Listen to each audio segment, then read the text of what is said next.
Today's prize goes to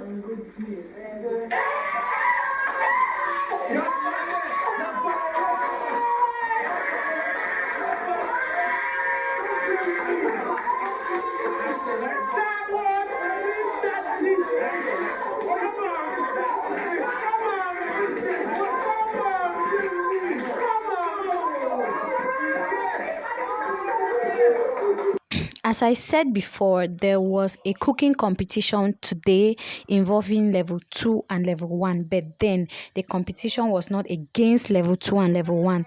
Each level was divided into 2 groups. So there was 2 groups in level 1 and 2 groups in level 2. In level 1, you had a team that prepared spaghetti, and the other group prepared rice and chicken. Then in level 2, that's for level 1. Then in level 2, you have the group that prepared goat meat and egusi, and then the group that prepared salad.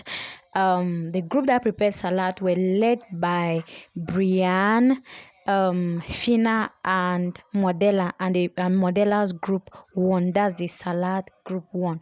So I really felt that they were going to win. I was just afraid because during the presentation, Fina was bringing some hypes in. It was making it funny, but I was scared that maybe they were going to say that this is a presentation and not maybe like a hype. So that's how it went.